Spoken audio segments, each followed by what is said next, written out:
اسے جامع مدرسین کہا جاتا ہے۔ لکھ اس لیے نہیں رہا ہوں کہ اس کا آپ کے کلاس سے کوئی واسطہ نہیں ہے، مگر ایک چونکہ بات ہے لہٰذا میں اس کو صرف بیان کر رہا ہوں، آپ کے ذہن میں رہ جائے۔ جامع مدرسین ایک کئی لوگوں کی ایک کور کمیٹی ہے جو اس توضیح المسائل کو پڑھتی ہے کہ ہاں یہ اس لائق ہے کہ یہ بازار میں آ سکے۔ جب جامع مدرسین کسی کو پاس کر دیتا ہے کہ ہاں یہ صحیح ہے تو پھر اس کی تقلید ہونے لگ جاتی ہے۔ مجتہد جب صاحب رسالہ ہو جائے، رسالہ پاس ہو جائے، تو پھر وہ بن جاتا ہے کیا ہوا بیٹا؟ بولو کیا کہہ رہے ہو؟ بچہ کیا کہہ رہا ہے؟ کیا ہوا بتاؤ؟ کہاں یہ سب لکھنے کی چیزیں نہیں پوچھوں گا۔ یہ سواد ریف صرف SURF وہ دھلنے والا نہیں ہے، یہ عربی کا ایک علم ہوتا ہے، عربی میں نحو اور صرف۔ خیر کیا کہہ رہا تھا؟ 10 سال اجتہاد کرتا ہے، صاحب رسالہ بنتا ہے، رسالہ جامع مدرسین پاس کرتا ہے تو پھر اس کی تقلید کے لائق ہو جاتا ہے۔ ان تمام مجتہدین میں اس وقت بہت سے مجتہد ہیں جن کے پاس رسالے ہیں۔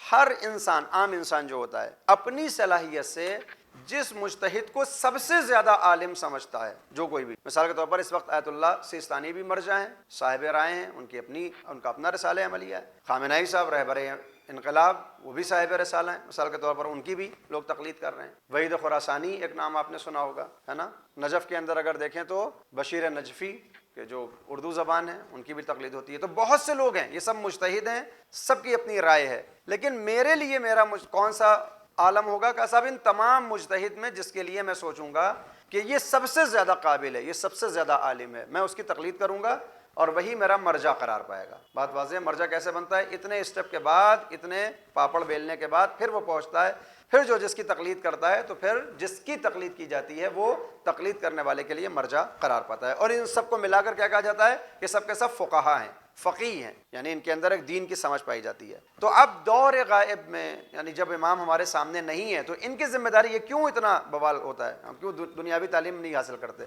کہ دینی تعلیم حاصل کر کے اتنے زیادہ پریشانیاں کیوں اٹھاتے ہیں؟ فقیہ ہونا آسان نہیں ہے۔ ایک مجتہد 7 چیزوں میں PhD ہوتا ہے، تب جا کے وہ صاحب اجتہاد کہلاتا ہے۔ یعنی واقعی معنی میں اگر کوئی چاہتا ہے کہ اس کی تقلید ہو تو کم سے کم 7 چیزوں میں اس کی PhD ہونی چاہیے۔ ہمارے یہاں کسی ایک ٹاپک پہ ہو جاتی ہے تو ہم کہتے ہیں ڈاکٹر صاحب۔ 7 چیزوں میں جب وہ ڈاکٹر ہوتا ہے، ڈاکٹریٹ کر لیتا ہے، تب جا کے وہ فقیہ بنتا ہے۔ تو جب کوئی مرجع بن جاتا ہے اور فقیہ بن جاتا ہے، اس لیول پر پہنچ جاتا ہے، تو اس کی ذمہ داری کیا ہے؟ چند ذمہ داریاں ہیں اس غیبت کے دور میں۔ یہ کیوں بتانا ضروری ہے؟ کیونکہ جو اخباری جو ایک ہمارے یہاں ایک وبا چلی ہوئی ہے، وہ ہمیشہ ہمارے مراجع کرام کو نعوذ باللہ معاذ اللہ گالیاں دیتے ہیں، الٹا سیدھا کہتے ہیں۔ وہ یہ سوچتے نہیں ہے کہ انہوں نے کتنی محنت کی ہے، اور یہ محنت جو ہے وہ انہوں نے کسی غیر، یعنی کسی انسان کے لیے نہیں کیا، اللہ سے اس کا معاملہ۔ مجتہد کو کوئی رقم تھوڑی مل رہی، پیسہ تھوڑی مل رہا ہے۔ لوگ سوچتے ہیں مجتہد کو سارا خمس کا پیسہ مل رہا ہے۔ وہ جو خمس کا پیسہ اسے ملتا ہے وہ خود عوام پر خرچ کرتا ہے، اپنے لیے تھوڑی کرتا ہے۔ آیت اللہ سیستانی کا گھر کتنا بڑا ہے؟ 100 میٹر کا گھر لوگ کہتے ہیں، 100 میٹر کا گھر ہے۔ 100 میٹر کا مطلب تقریباً شاید کتنا ہوگا؟ 1100-1200 اسکوائر فٹ کا گھر ہے ان کا۔ تو اتنا بڑا مرجع کہ جس کی پوری دنیا تقلید کر رہی ہو، اربوں روپیہ اس کے گھر میں آ رہا ہو، یہاں تک ملتا ہے کہ ان کے پاس عمامہ صرف ایک ہے۔ یہاں میرے جیسے مولوی کے پاس 4 عمامے ہیں۔ تو یہ یعنی جو دین کی راہ میں جاتا ہے پھر وہ دنیا سے بہت اوپر اٹھ جاتا ہے، پھر دنیاوی چیزیں اس کے لیے معنی نہیں رکھتی۔ ایک عمامہ ہے ان کے پاس۔ ایک داستان ہے کہ دیکھا کہ بغیر عمامے کے بیٹھے ہوئے ہیں، تو کہا کہ صاحب ان کا عمامہ آج کہاں ہے؟ کہا وہ دھو کے ڈالا ہوا ہے ابھی۔ تو کہا کہ دوسرا نہیں ہے؟ کہا نہیں، یہی ایک ہے، اسی کو دھلتے ہیں، اسی کو پہنتے ہیں، جب یہ پھٹ جائے گا تب دوسرا خریدا جائے گا۔ تو آسان نہیں ہے مجتہد بننا۔ تو اب جب یہ مجتہد کوئی بن جاتا ہے، اس کی کچھ ذمہ داریاں ہیں پبلک کے لیے۔ پہلی ذمہ داری ہے فتویٰ دینا اور احکام شرعی کو بیان کرنا۔ مجتہد کی پہلی ذمہ داری کیا ہے؟ فتویٰ دینا اور احکام شرعی کو بیان کرنا، شریعت کے حکم کو بتانا لوگوں کو اور فتویٰ دینا۔ لہٰذا شریعت کا حکم ہمیں توضیح المسائل سے معلوم ہو جاتا ہے، اور جیسے جیسے حالات بدلتے ہیں فتوے آتے رہتے ہیں۔ مثال کے طور پر ایک فتویٰ آپ لوگوں نے خود ہی اپنے اسی بچپن میں سن لیا ہوگا کہ آیت اللہ سیستانی نے فتویٰ دیا تھا داعش کے خلاف، IS کے خلاف فتویٰ دیا۔ اس کا اثر کیا ہوا کہ دنیا سے داعش غائب ہو گیا، ہے نا؟ تو فقیہ کا ایک کام ہے احکام شرعی بیان کرنا اور فتویٰ دینا۔ یہ فقیہ جو ہوتا ہے، یہ جو دین اور شریعت کی باتیں بتاتا ہے، لکھ رہے ہیں آپ لوگ، یہ جو فقیہ شریعت کی باتیں بتاتا ہے 4 چیزوں سے نکالتا ہے۔ اپنی مرضی سے تو نہیں کہے گا، کہاں سے نکالتا ہے؟ وہ 4 چیزیں کیا ہیں؟ ایک، قرآن سے مسائل کو نکال کر لوگوں کے سامنے رکھتا ہے۔ سنت کے 3 حصے ہیں۔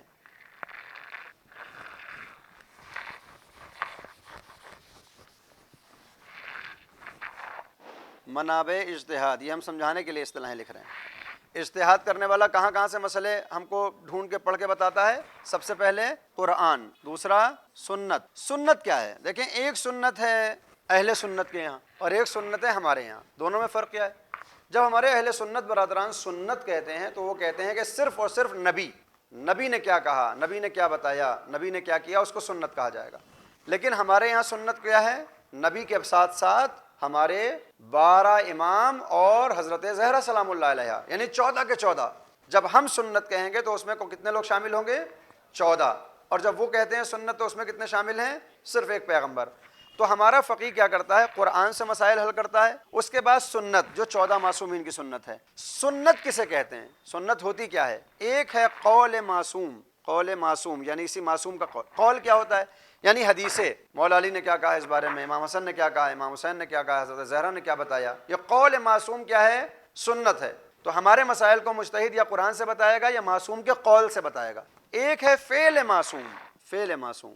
فعل معصوم کیا ہے؟ ایک بار تو یہ ہے کہ معصوم خود الفاظ کے ذریعے سے کوئی بات ہم کو بتا رہا ہے، یہ کرو یا نہ کرو، یہاں جاؤ یہاں نہ جاؤ، ہے نا۔ ایک بار یہ ہے کہ نہیں، وہ زبان نہیں استعمال کر رہا ہے، اپنے عمل سے پیغام پہنچا رہا ہے۔ مثال کے طور پر مولا علی بیٹھے ہوئے ہیں اور حضرت یہ مثال دے رہا ہوں میں، حضرت ابو طالب آ گئے، مولا علی اپنی جگہ سے کھڑے ہو گئے، ٹھیک ہے، کچھ کہا نہیں انہوں نے۔ دیکھنے والا کیا سمجھے گا کہ جب باپ آئے تو بیٹے کو کھڑا ہونا چاہیے۔ امام نے کہا نہیں کہ جب باپ آئے تو تم کھڑے ہو، وہ خود کھڑے ہو گئے، انہوں نے ایک کام کر کے دکھایا۔ تو معصوم بعض اوقات تو الفاظ کے ذریعے سے ہم تک باتیں پہنچائے گا، اور بعض مقام پر وہ فعل کرے گا، وہ ایک کام کرے گا، وہ ہمارے لیے حجت بن جاتا ہے۔ معصوم نے کیا ہے تو ہم بھی کریں گے، تو وہ کیا کہلاتا ہے؟ فعل معصوم۔ واضح ہے یہ بات؟ قول معصوم سنت ہے، فعل معصوم سنت ہے۔ تو مجتہد کیا کرے گا؟ قرآن میں ڈھونڈتا ہے، قرآن میں نہیں ملتا ہے تو دیکھتا ہے کسی معصوم نے کچھ الفاظ کہے ہیں، وہاں پہ نہیں ملتا ہے تو دیکھتا ہے کوئی واقعہ ملے جہاں سے ان کی ایکٹیویٹی دکھ جائے کہ امام نے کوئی حرکت اس موقع پر ایسی کی ہو جو ہمارے لیے حجت بن جائے۔ حرکت کا مطلب ہے یعنی کوئی کام، یہ حرکت اردو والا فعل معصوم۔ تیسرا بہت اہم، وہ ہے تقریر معصوم۔ تقریر اردو والی نہیں کہ وہ معصوم تقریر کر رہا ہے ممبر پہ بیٹھ کے۔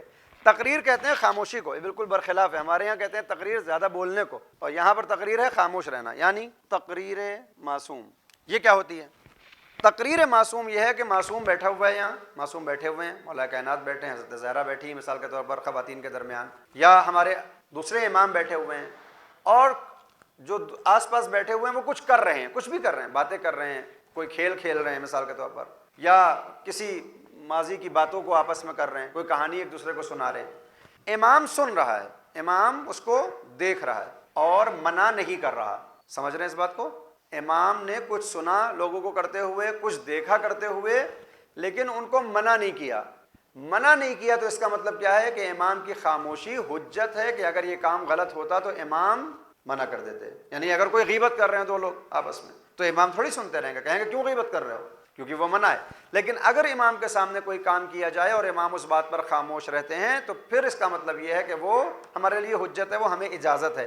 اس کو کہا جاتا ہے تقریر معصوم، معصوم کا کسی فعل کے اوپر خاموش رہنا۔ تو ان تین چیزوں کو ملا کر بنتی ہے سنت۔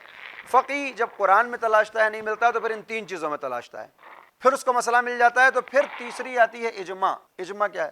پھر وہ یہ دیکھتا ہے کہ میں جو فتویٰ دینے جا رہا ہوں، میں جو کہنے جا رہا ہوں، یہ کہیں اجماع کے خلاف تو نہیں، یعنی ایسی بات تو نہیں کہ آج تک کسی نے کہی ہی نہ ہو، یعنی دین کا کوئی ایسا مسئلہ تو نہیں بیان کیے دے رہا ہوں کہ جو کبھی اس سے پہلے بالکل اس کے برخلاف آتا ہو اور میں نے آج اس کے ایک دم برخلاف کہہ دیا ہو، ایسا تو نہیں ہے۔ علماء اور فقہا کا اجماع کسی بات پر ہو جائے، مثال ڈھونڈا گیا کوئی مسئلہ نیا آیا، اب میں اس کے نام نہیں لینا چاہتا ہوں، آج کے دور میں میڈیکل سائنس میں بہت سی ایسی چیزیں ہیں جو ماضی میں نہیں تھیں، ہے نا، پہلے اتنا میڈیکل سائنس اتنا زیادہ ایڈوانس نہیں تھی تو بہت سی چیزیں نہیں تھیں، تو پرانے ائمہ معصومین سے ہمیں کوئی اس کا اشارہ نہیں ملتا۔ تو اب کیا ہوگا؟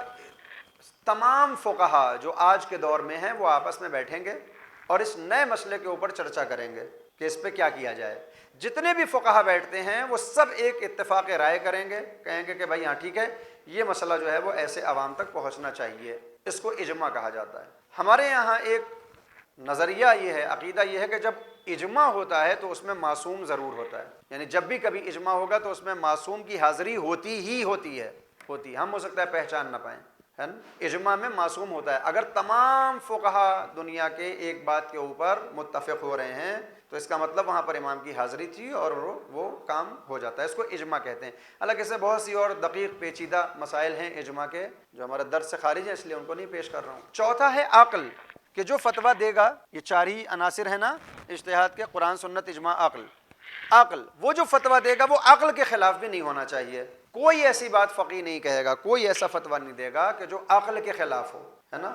مثال کے طور پر اگر میں اپنا سر اس کھمبے سے ٹکراؤں تو یہ پھٹ جائے گا، خون نکلنے لگے گا، تکلیف ہوگی، تو اگر میں پھر بھی یہ کام کر رہا ہوں تو یہ بے عقلی کا کام ہے، ٹھیک ہے۔ اب اگر کوئی فقیہ آ کر کہے گا نہیں اپنا سر پٹکو، اس کے اوپر خون نکالو، مثال کے طور پر، تو کہا جائے گا نہیں یہ تو عقلی بات نہیں، یہ تو عقل کے خلاف ہے، جبکہ اجتہاد چوتھا پایا اس کا عقل ہے کہ کوئی بھی فتویٰ عقل کے خلاف نہیں ہونا چاہیے۔ تو یہ چار چیزیں ہیں، چار چیزوں سے نکالتا ہے۔ جو کوئی ان چار چیزوں سے مسئلوں کو حل کر کے دوسروں کو بتاتا ہے اس کو مرجع کہا جاتا ہے، اور جو اس کی بات کو مانتا ہے اسے مقلد کہا جاتا ہے، تقلید کرنے والا۔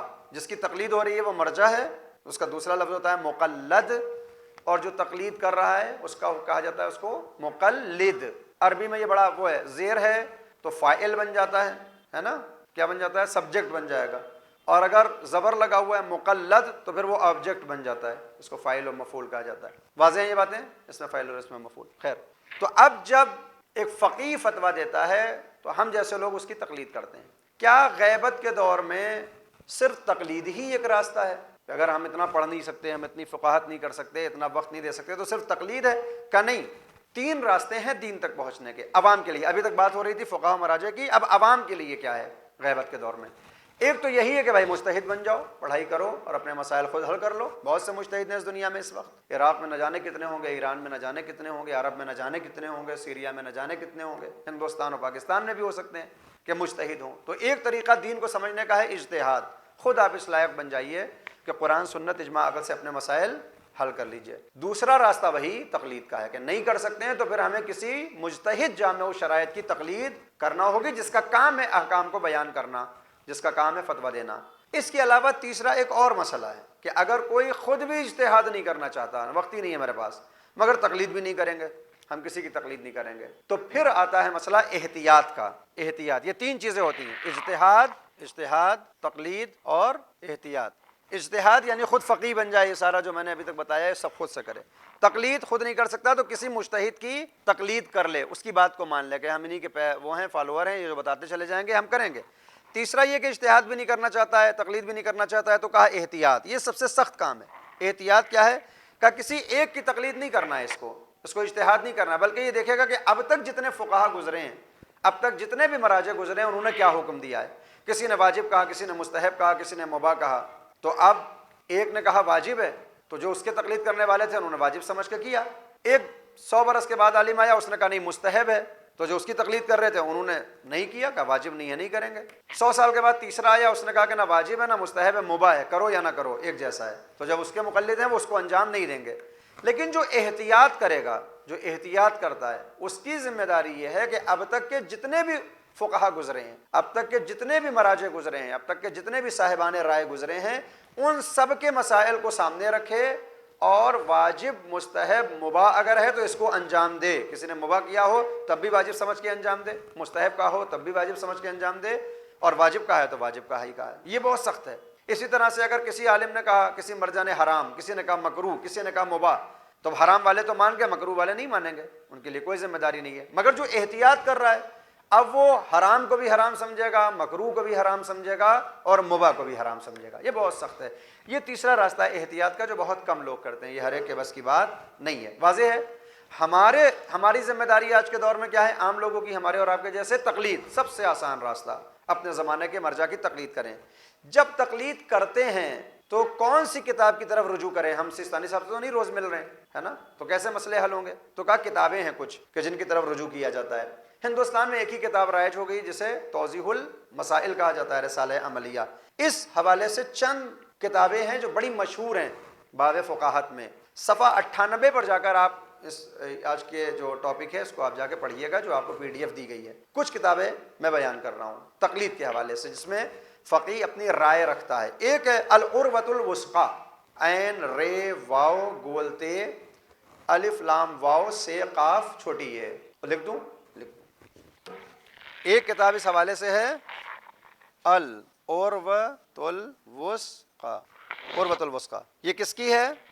آغائے سید کاظم یزدی کی۔ کس کی ہے یہ؟ کاظم یزدی، عروۃ الوثقی۔ ایک کتاب ہے منہاج الصالحین، بہت سی کتابیں ہیں، یہاں اس کتاب میں جو نام دیے گئے میں وہ لکھ رہا ہوں، منہاج الصالحین، منہاج الصالحین، یہ کس کی ہے؟ آغا محسن الحکیم کی، بہت بڑا نام گزرا ہے فقاہت میں، آغا محسن حکیم کے زمانے میں صرف انہی کی تقلید ہوتی تھی، اس ٹائم تو بہت سے مر جائیں مگر محسن حکیم صاحب کے زمانے میں سب انہی کی تقلید کرتے تھے، تو یہ ان کی کتاب ہے۔ تیسری ہے منہاج الصالحین آغا خوئی کی، یہی کتاب ہے کس کی ہے؟ آیت اللہ العظمی خوئی کی۔ آیت اللہ خوئی بھی بہت بڑا نام ہے، جس کو ہم لوگوں نے، آپ نے تو نہیں، ہم لوگوں نے جن کو دیکھا، جن بڑے علماء کو گویا جن کے زمانے میں ہم لوگ نے بچپن میں تھوڑا وقت گزارا ہے، اس میں ایک آیت اللہ خوئی ہے، بہت کام کیا ہے انہوں نے، بہت کام کیا ہے، کئی بیٹے ان کے شہید کر دیے گئے، ہمیشہ ان کو صدام نے ستایا، تین بیٹوں کو ان کے سامنے شہادت تک پہنچا دیا، بڑے ظلم ہوئے ان کے اوپر، بہت کام کیا انہوں نے علم رجال میں، تو ان کی یہ کتاب ہے منہاج الصالحین۔ ایک کتاب ہے جو بہت مشہور ہے، تحریر الوسیلہ، تحریر الوسیلہ، تحریر ہے نا، تحریر الوسیلہ، یہ کس کی ہے؟ تحریر الوسیلہ، یہ ہے آیت اللہ خمینی کی، امام انقلاب کی یہ کتاب ہے، بہت مشہور ہے تحریر الوسیلہ، سید روح اللہ خمینی۔ باقی چیزیں اس کی جو ہیں وہ آپ لوگ اپنے اپنے PDF میں ضرور دیکھیے گا، صفحہ نمبر 97 سے یہ بحث شروع ہوگی اور 3-4 صفحوں کے اندر یہ کامل ہو جاتی ہے۔ یہاں تک باتیں واضح ہیں آپ سب